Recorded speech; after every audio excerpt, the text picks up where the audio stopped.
Hi, I'm Marcus Jackman, the pastor at Copper Hills Church in Harriman, Utah. This is Gleanings, feasting on the Word of God in the margins of everyday life.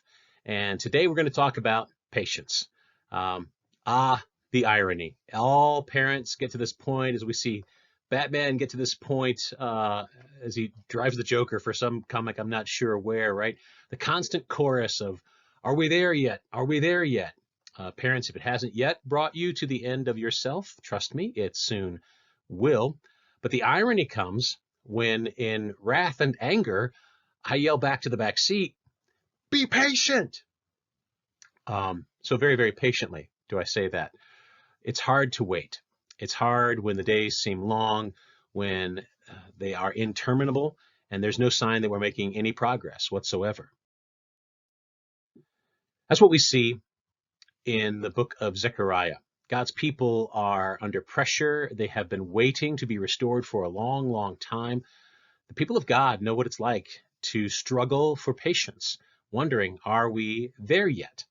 And this is from the first night vision of Zechariah. The night visions, as we'll see going through this book more slowly, are sometimes fantastical seeming visions that the Lord gives the prophet Zechariah, but they are always instructing him about the Lord's work and the Lord's heart and his love for his people. So we see in Zechariah chapter 1, "And I said to the angel who talked with me, 'What are these?' And he said to me, 'These are the horns that have scattered Judah, Israel, and Jerusalem.'" There were 4 horns that he saw raised up. He said, "Then the Lord showed me 4 craftsmen. And I said, 'What are these coming to do?' He said, 'These are the horns that scattered Judah so that no one raised his head. And these, the craftsmen, have come to terrify them, to cast down the horns of the nations who lifted up their horns against the land of Judah to scatter it.'" Now, the word there for terrify them is a word for shaking or grinding down, making unstable. And so the Lord sends these craftsmen in this vision to work down the horns. It is a slow, painful process, but it is absolutely certain and sure. The Lord will bring down the arrogance of those who have assaulted his people. He will bring them down. We wonder, are we there yet, Lord? And he says, no, we're not there yet, but I am at work.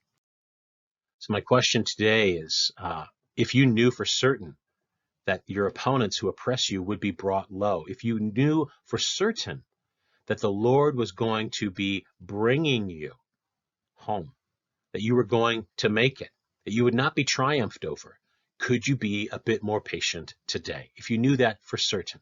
Because the Lord may be slower than we prefer, but he is always at work on behalf of his people.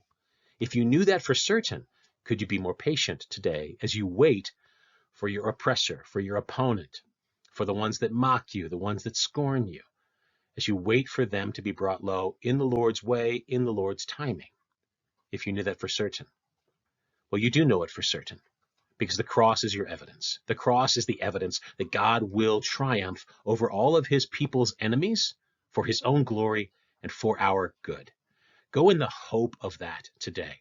Yes, the day can seem long. Yes, it is only Thursday, and it feels like the 3rd Wednesday yet so far of this week. But the Lord is at work, and he will surely have the triumph for himself and his own glory and for his people. Bless you.